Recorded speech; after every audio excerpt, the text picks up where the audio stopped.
Hello everyone, how's it going? I'm WoWcrendor and welcome to another episode of World of Crendor, where I answer the questions you submit to me on twitter.com/WoWcrendor and facebook.com/Crendor. Whenever I'm like, hey, I'm taking World of Crendor questions, ask them, and you might get your question answered on this show.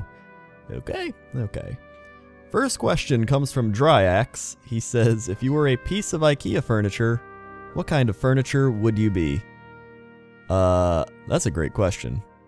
I am a big fan of their bookshelves, so I might be a bookshelf. Then again, they also have I got a couch from Ikea, I got a dining room table from Ikea, I got chairs from Ikea. We got some really nice outdoor chairs.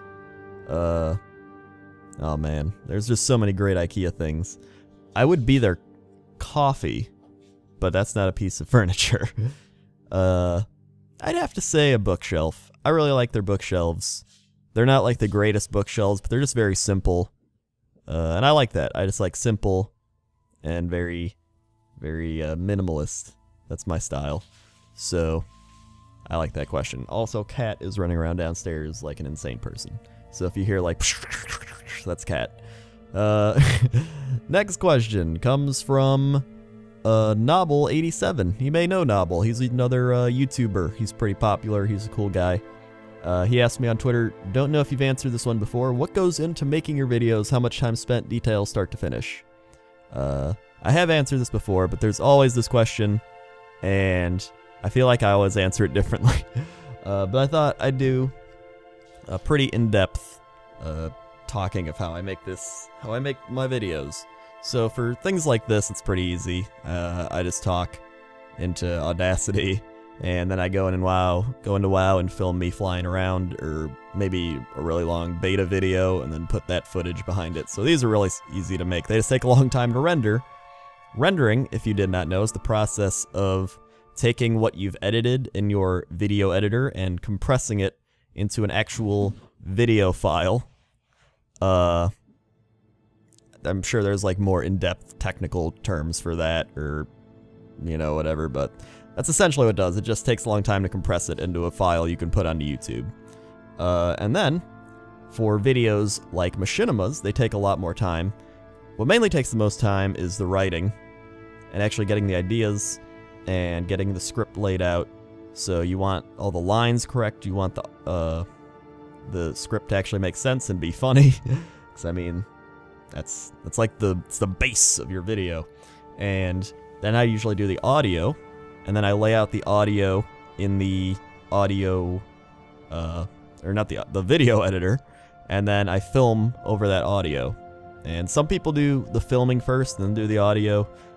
I mean, that works too. I just always like to get how I want it to sound, and I kind of visualize it in my head, and then I film it based on that, kind of like putting puzzle pieces together.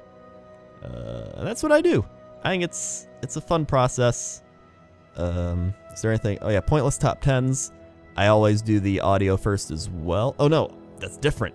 Pointless top 10s, I do the numbers, and then I go in and I find the stuff to film, and I film it all, and then I improv it. And that's why those are so fun, because I film everything, and then I look at it in the video editor, and I hit enter, and I play the thing, and I'm just like, this thing is number 8 because I like to look at this tree. It's really cool. And I improv all of it. None of it's scripted.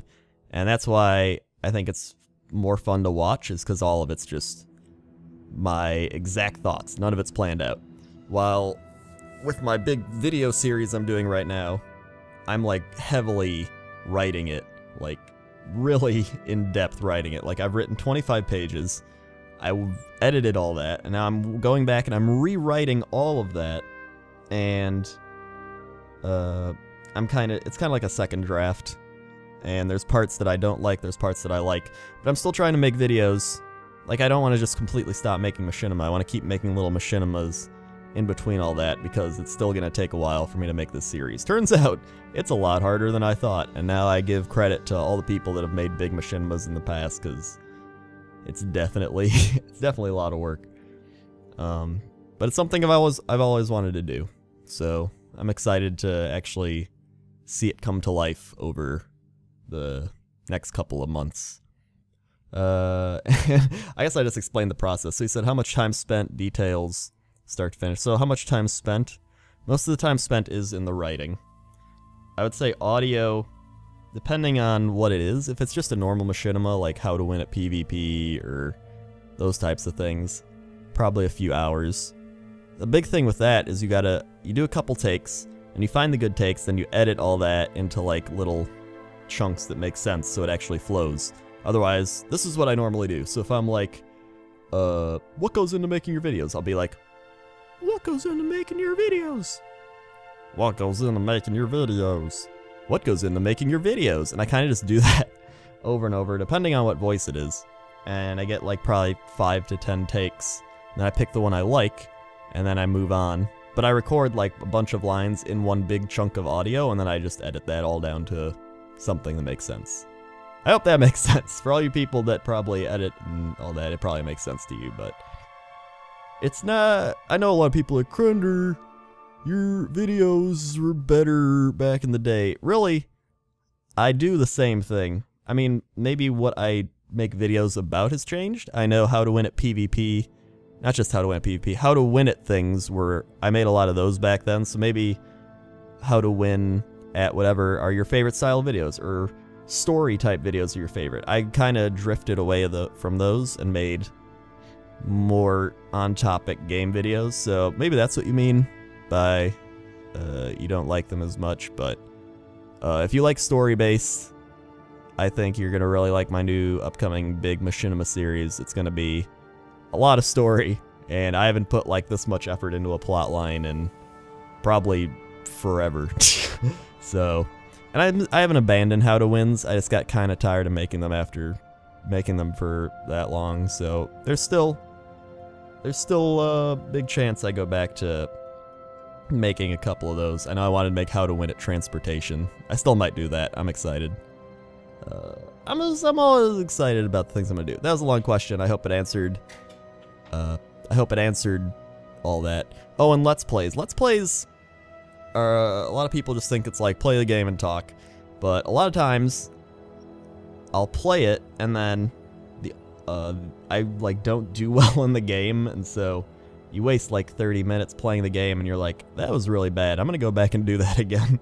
So in Let's Plays, it's just a matter of constantly talking and saying your thoughts and all that, which is, I think anybody can do it. I think you just got to get used to it.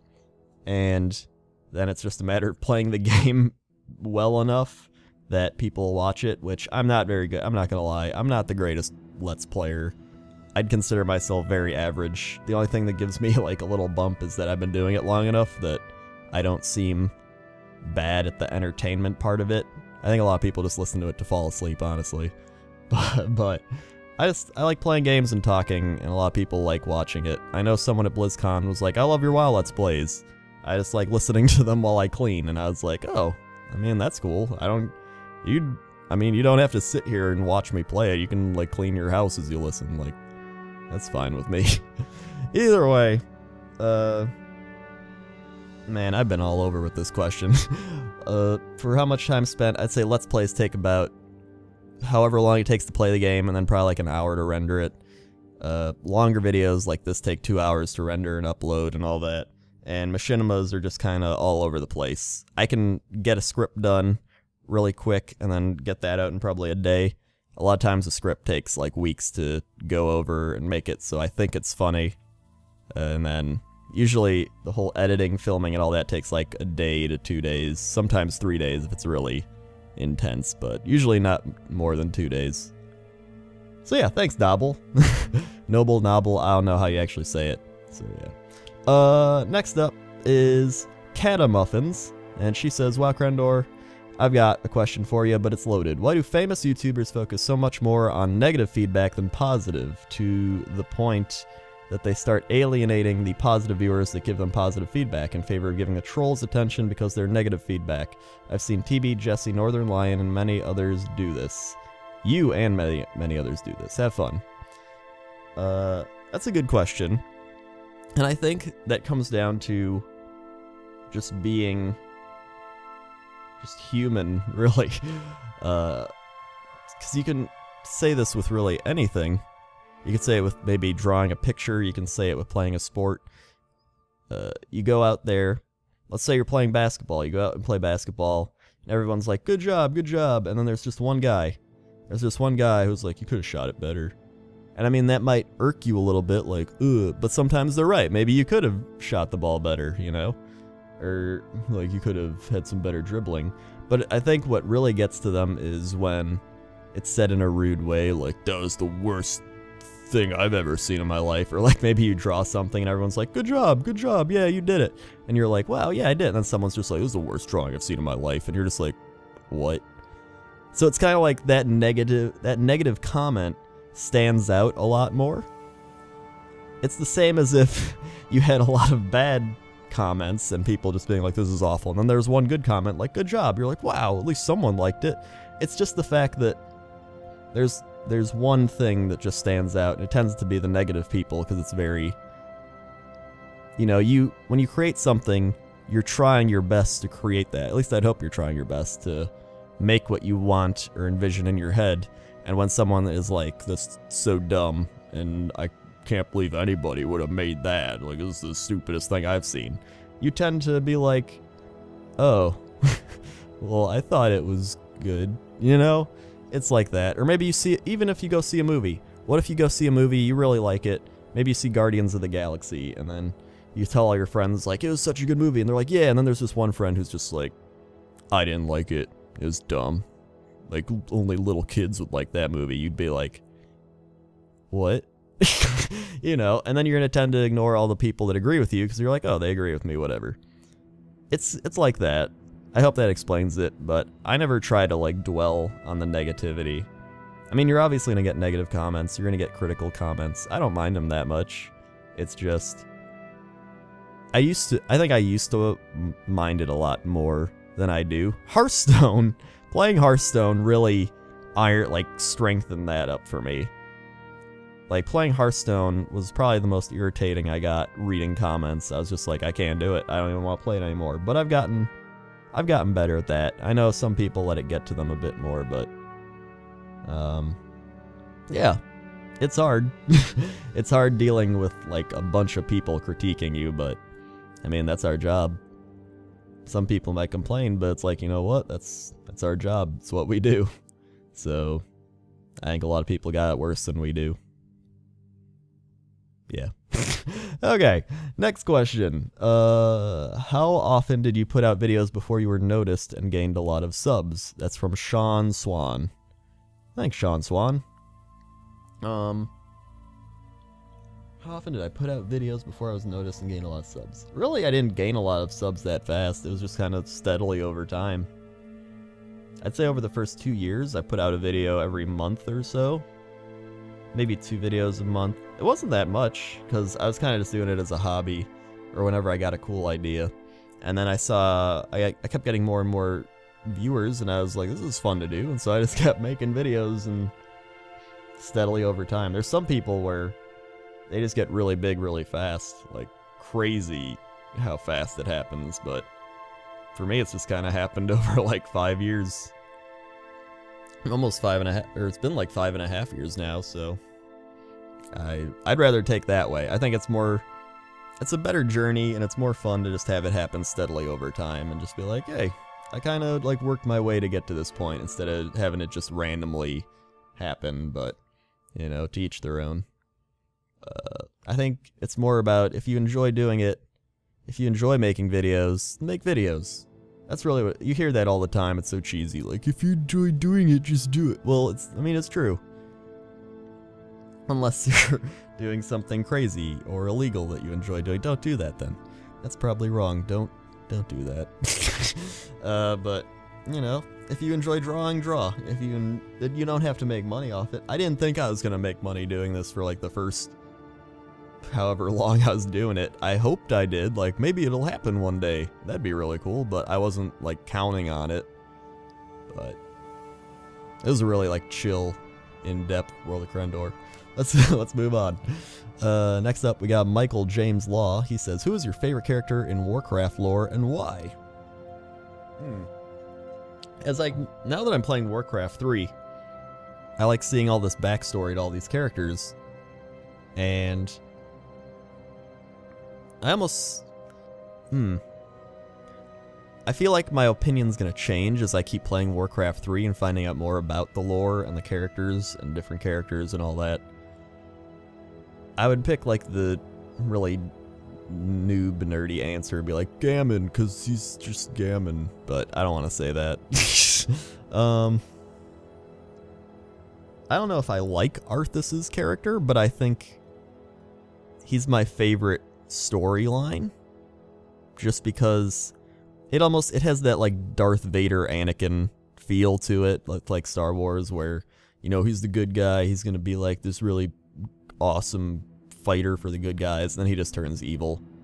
But it's not even that he turned evil because what he was doing is like righteous in his own mind, and it just kind of gets out of control. And I think that's what's so cool about the Arthas storyline. And I'd say that's my favorite character, like storyline wise. For just favorite lore character, I'd say Gammon, even though I know it's like the easy answer. And finally, Wigan Hayat, I hope I said your name correctly, says, what do you think of the lack of community interaction as a whole nowadays, as in the guilds auto-inviting low-level players to pad their numbers and gain guild levels quickly, then completely not helping them, or only focusing on a core of just raiders and ignoring players that were invited, and also the lack of interaction in the open world due to most stuff being LFG or LFR or random battlegrounds? That's a good question. I think, I remember back in the day where it was a much more tight-knit community on a server. I remember I knew people on the server, and I was like, oh, everybody knows that guy in the server. It was almost like the server you picked to play on, you eventually started to know the people on that server just by even being in town, like being in Orgrimmar. You'd always see those people all the time. Like, oh, there's Sigurd, I don't know, I just made that name up.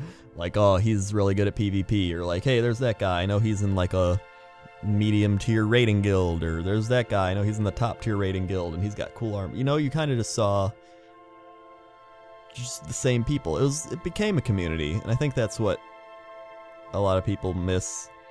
And I'm glad they're getting rid of guild leveling. I always thought it was stupid. The fact that all people would do is just make a guild. It discouraged making new guilds because then you lost all these benefits of staying in a max tier guild, and they would just try to power level that guild to 25 and then recruit people, and I thought it was dumb. So I'm glad they're getting rid of that, and that way it'll encourage more people to just make guilds to have their friends in it, or, you know, you don't have to power level a guild. It's just dumb. As for open world stuff and interaction, I think Blizzard's trying to bring that back. I heard in their dev interview that they were going to make it hard to get back to Azeroth from Draenor, but then they decided against it because a lot of people just be like, this is just dumb, I can't get back. And I agree with that. I'm glad they didn't do that. But I know with Ashran, the whole PvP zone, I think they're trying to do that, is like encourage more open world interaction and PvP. And with the removal of flying, obviously a big topic, I think they're trying to encourage that open world interaction a bit more with everyone being on the ground. And I know there's all this controversy around it, people saying like, I want it, I don't want it. I can see both ways, because I can see Blizzard's viewpoint of like wanting to do all that and being like, if we remove flying, people will be on the ground and it's a lot more interaction, and etc, etc. I think they're trying to test it, is why they're really doing it, to see how it affects the game and how people take to it. But at the same time, you're kind of like, I like flying because I just want to get around fast, I want to farm my herbs and just be able to go where I want quickly, because I don't have time to, you know, just waste traveling on a ground mount. So I can see both sides. I honestly am just curious to see how it plays out, but yeah. And then LFG, LFR, random BGs. I mean, I don't really have a problem with random BGs, it's just kind of play and win. It's always been kind of random. I know it didn't used to be back with the honor system, but I was never a big PvPer. And then LFG, LFR. I think LFR should be something that's specifically for casual people that don't want to raid and just want to experience the raid.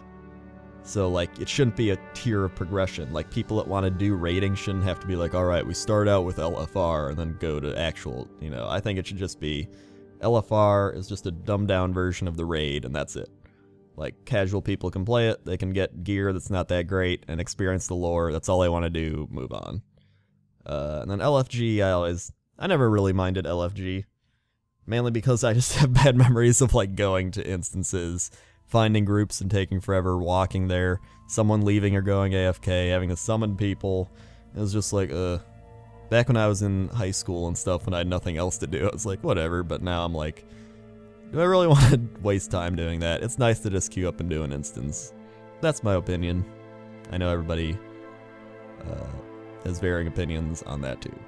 Either way, thank you for listening to this episode of World of Crendor. You can follow me on twitter.com/WoWcrendor or facebook.com/Crendor. And again, I will ask everybody on there, like, hey, I'm going to be doing World of Crendor. You can ask me stuff, and I might answer your question. Okay? Okay. See ya.